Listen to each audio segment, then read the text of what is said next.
Naam, karibu. Hii ni Yes Online na hii leo nimekuja maalum kabisa kwa ndugu zangu wa michezo na michezo. Nimekuja kuwapa story moja ambayo natamani muifahamu. Na ukipata story hii basi usisahau kumwambia mwenzio. Sasa kabla sijaanza kukupa story, kama ni mara yako ya kwanza, subscribe basi, familia hiyo kubwa. Tunaona tuko watu 210, sio 11, sio 12 tu hapo. Nataka tufike watu 1000, 10000, tuwe zaidi Sawa, sasa hivi umeshawahi kujiuliza kwa nini wachezaji, makocha ama wote kwa pamoja wanavyowasiliana wakiwa uwanjani huwa wanaziba hivi midomo? Na sasa hivi sio kwenye michezo tu, hata sehemu nyingine, matukio haya muhimu ambayo yanakusanyika ama yanahusisha watu wengi kukusanyika, unakuta mtu akitaka kuwasiliana na rafiki yake wa karibu anaziba hivi mdomo. Ushajiuliza sababu ni nini? Ushajiuliza? Okay, sawa. Inawezekana ushawahi kujiuliza na pengine unajua sababu. Sasa kama hujui, ngoja nikupe sababu. Chanzo chake ilikuwa ni kwenye mchezo wa finali ya Euro mwaka 2020, kwenye finali ambayo ilipigwa nchini Uholanzi kwenye dimba la Feyenoord Stadium.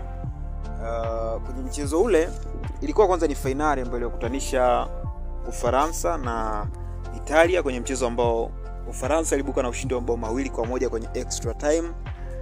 Na tukio ambalo lilianzisha hichi ambacho ninakwambia ilikuwa ni tukio ambalo lilimhusisha nahodha wa timu ya taifa Ufaransa ambaye alikuwa anafahamika kama Didier Deschamps, ambaye alikuwa anazungumza na kocha wake Roger Lamel akiwa bado kwenye eneo la kuchezea wakisubiri Ufaransa wakabidhiwe kombe lao. Sasa kamera zilinasa bwana mazungumzo yao, na wale wataalamu wa kunasa ama kusoma midomo wanaofahamika kwa kizungu wanafahamika kama lip readers ama lip reading experts.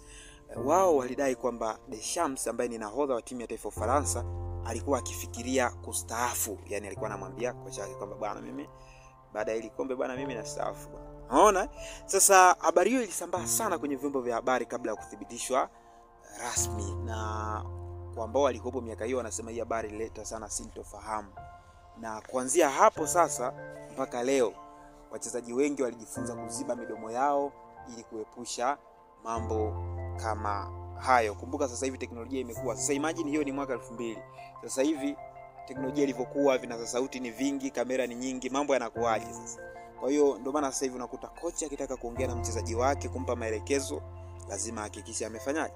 Ameziba mdomo. Kwa hiyo chanzo chake ilikuwa ni hapo. Lakini kwa nini sasa wanalazimika kufanya hivyo? Hiyo ni sababu ya kwanza, kwamba wapinzani wasisikie nini kinazungumzwa pale. Inawezekana pia hata sio wapinzani, ni watu wengine, kwa sababu unajua kuna mazungumzo mengine ni private, sio lazima kila mtu ajue.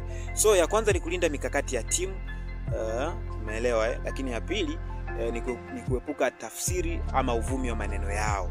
Kama hivyo issue watu walitafsiri kama Deschamps anaweza akastaafu mara baada ya kubeba Euro mwaka 2000. Lakini nyingine ni kujilinda na adhabu.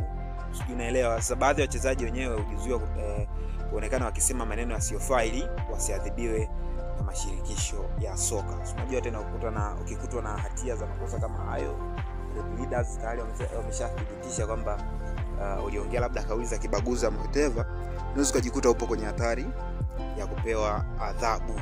Kwa hiyo ni hivyo tu ndugu zangu.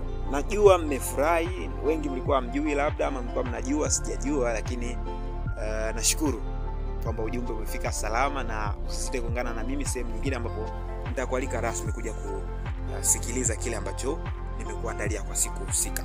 Asante.